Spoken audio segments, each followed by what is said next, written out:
Hey guys, I'm Hannah Cox with BASEDPolitics, and you're watching the BASEDPolitics Show.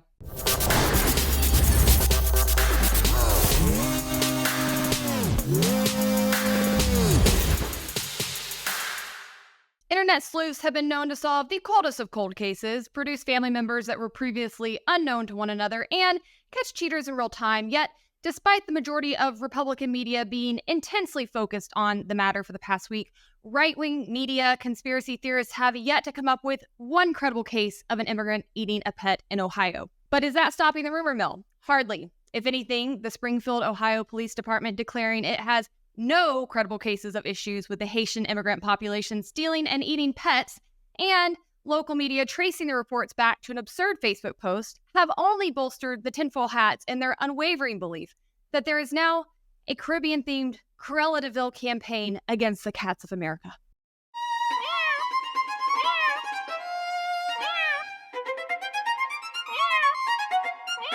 At some point, we are really going to have to do something about the boomers on Facebook and their media literacy. But before we do, make sure you like this video, subscribe to my channel if you have not already, and of course, ring that notification bell so you never miss one of my episodes.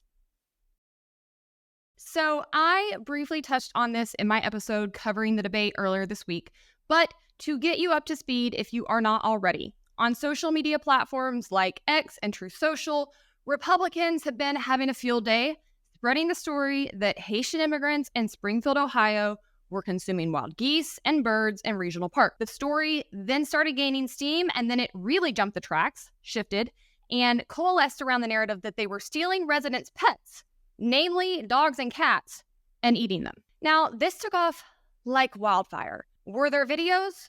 You would think, given crimes as gruesome as this and the fact that you can't go to the gym without ending up on camera these days. But no, were there criminal charges? Police making arrests? I mean, we're talking about mass crimes here, right? A population of 20,000 immigrants breaking into homes, stealing pets.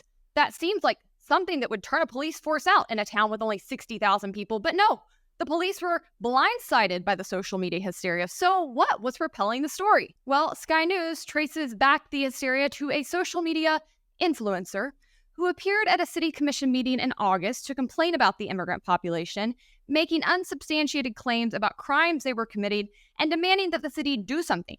Specifically, this no-name influencer said that the immigrants were capturing ducks in a local park, slaughtering them and eating them. He produced no such evidence of this. But Facebook posts on local crime watch groups then started making similar claims, with one supposed resident whose post went viral saying their daughter's friend had seen Haitians eating her cat, and that local authorities had said they were doing the same with ducks and geese. But the only actual proof anyone has come up with of anything remotely akin to any of this is of a local woman, an American citizen, who appears to have been on drugs. And interestingly enough, this incident, video of it, and the subsequent arrest were, by nature, caught on camera and documented because this is high-key crazy, and if it were happening, it would be on video, okay? But it didn't matter. People heard it was happening, and more importantly, they wanted it to be happening because the narrative advanced an agenda for them.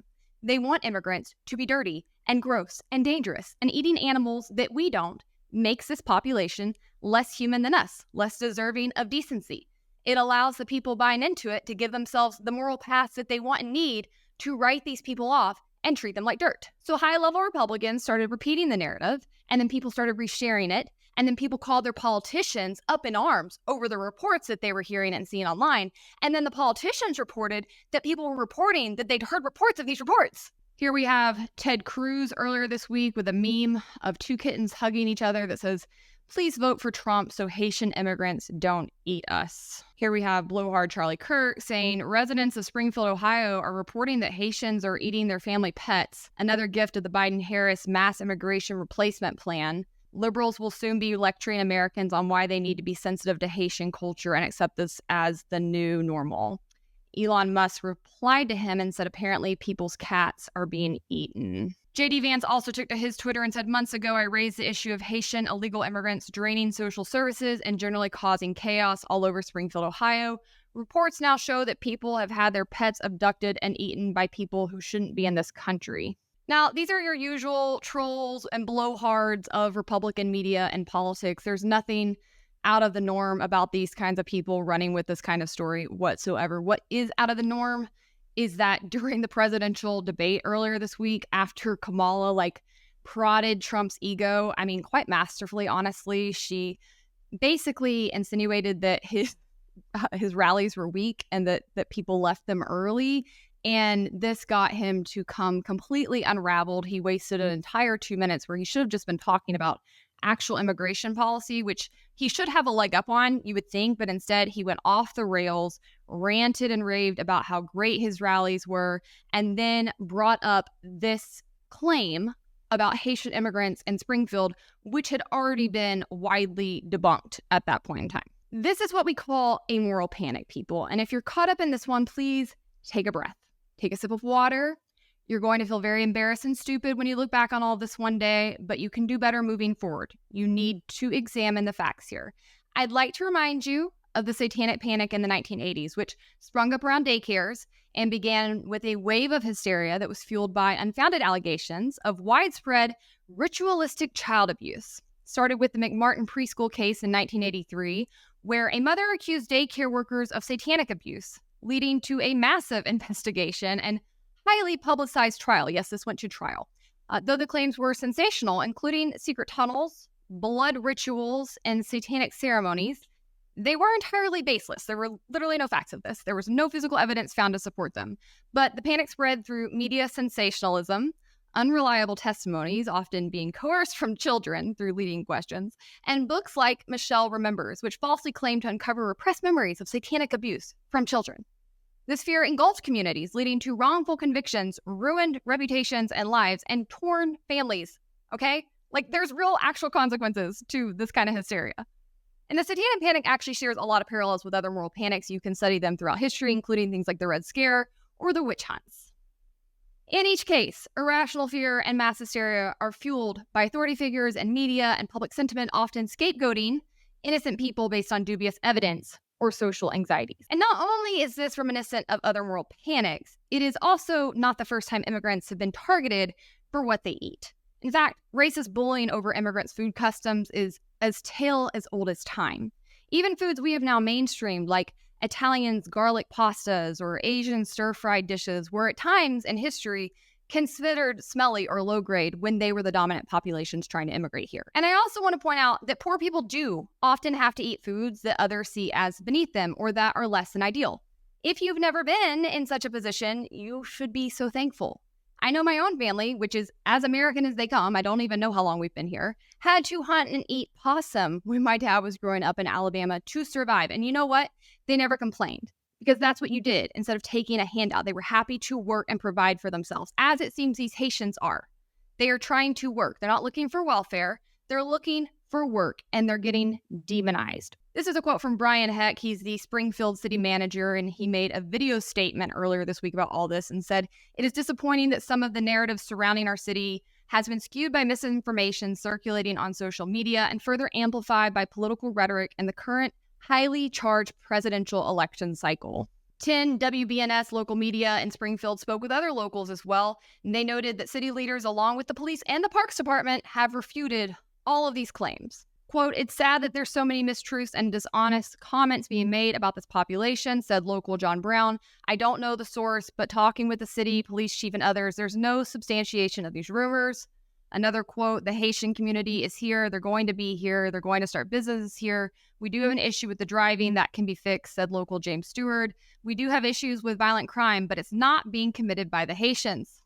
And I just think this is so interesting because if you look at crime statistics, which I have a background in criminal justice reform, by the way, I spent a lot of time looking at crime statistics, and the facts of the matter are that native-born populations commit far more crimes than immigrant populations, period. That's true year in, year out.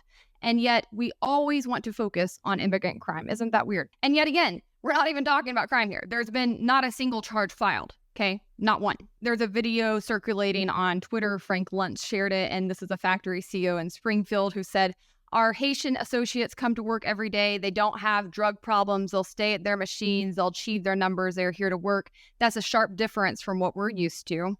I'll remind you that Ohio has had some of the worst opioid issues with its native-born population in the country. So yeah, they've had a lot of blue collar type jobs. They've had difficulty getting people to work in because they don't have the labor force they need, which has led many of these immigrants to move to these kinds of random locations in the first place to fill these jobs. Do you think Haitians just dream of living in Springfield, Ohio? Like, you think anybody does? Do you think there's maybe an economic reason that they're moving there en masse? It's because they're trying to work. Ben Marsh, who's a pastor on Twitter, said, "Pastors, we love the Haitians. Employers, we love the Haitians. Mayor, we love the Haitians. Police, Haitians are fine." Random stranger on the street who calls Haitian people sand monkeys. "These people are driving around in white vans stealing our cats." TPUSA and Megan Basham of the Daily Wire. "We have our source."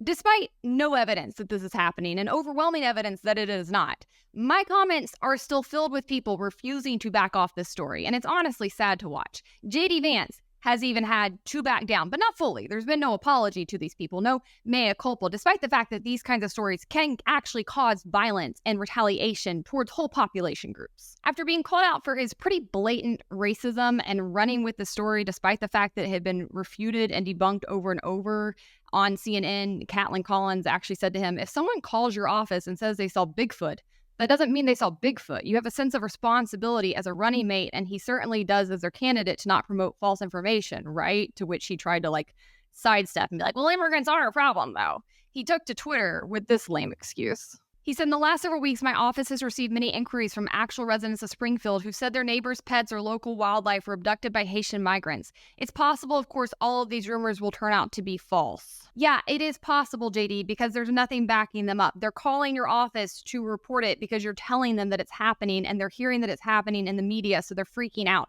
Anybody who has ever answered a landline has dealt with these kinds of people. Okay, I worked at a suntan city and I dealt with these kinds of people. If you answer phones in any kind of a political office, you're going to deal with these kinds of people. They're going to call to tell you that they saw a suspicious character walking across the street yesterday at 2 p.m. These are lonely, bored people with nobody else to talk to who are easily scared and just want somebody to listen to them. That doesn't mean that what they're seeing or saying has anything to back it up. It doesn't mean that you run with the crazies who are calling your office and blow it up into a national news story, especially when all local officials in the town are telling you that it's not happening. But still, the grassroots online just won't let it go. They keep reposting the city council meetings where these same crazies are showing up and saying, "I heard this is happening, this is scary, it must be happening." They keep posting the one citizen who was caught eating a cat as if it proves a point.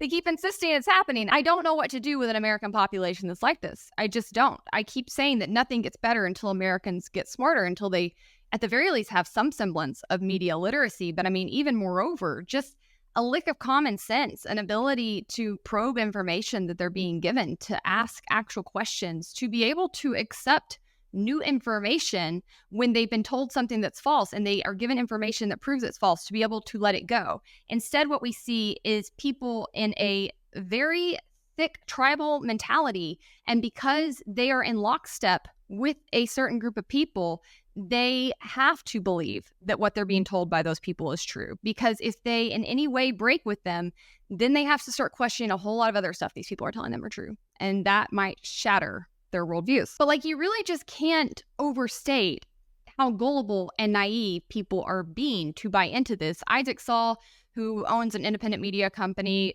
posted, or really he reposted this video shared by Benny Johnson. Benny Johnson's a hack. He just got caught up in this Russia scandal where he was allegedly, according to him, unknowingly taking money from Russia to push propaganda. He shared this ridiculous video where they're going around and talking to people in their homes, people who aren't wearing shirts in their videos, I might point out, and asking them if they've seen people eating cats, and the people are like, "Oh yeah, I've heard about pets disappearing. I think it's happening for sure." And Isaac makes the point that this video is really effing stupid. One guy calling Haitians, quote, "sand monkeys," another saying they are being, quote, "paid to live here," when, again, these Haitians have jobs and came there for jobs. Other people just saying they've, quote, "heard rumors about them eating cats," which is packaged up as facts. Anyone who's ever lived in a small town recognizes this as flimsy crap.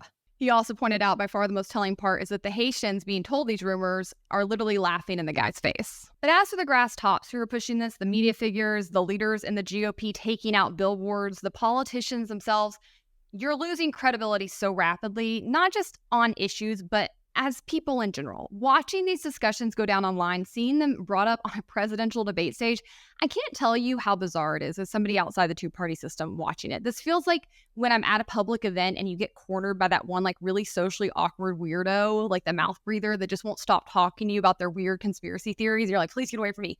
But now instead of it being the one weird socially awkward guy, it's like the whole right wing.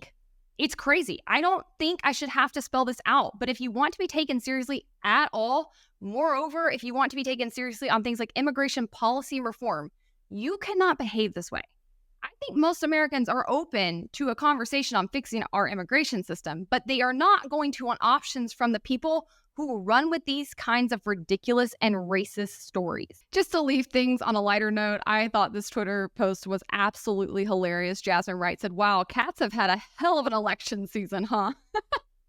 And man, they really have. From J.D. Vance going after childless cat ladies, which led to Taylor Swift endorsing Kamala this week and signing her endorsement as a childless cat lady, to now cats being the alleged target of immigrants. I mean, it has been wild. And I will point this out. I wrote a piece for Base. It's on our Substack if you want to read it. While immigrants are not going after cats, cats actually are being tortured by our government right now as we speak. The White Coat Waste Project, which I'm a fellow for, just revealed its latest grant.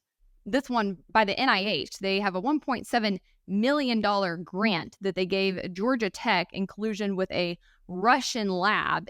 I can't even say it in a YouTube video what the experiments on cats entail, but it's heinous stuff that they're doing to cats with your tax dollars. So if you truly do care about cat safety, head over to Base and read that. I'll link it in the show notes. So, all right, guys, I hope you enjoyed this episode. Make sure you like the video, subscribe to the channel if you've not already, and if you want even more content, you can follow me on Instagram, TikTok, or Twitter.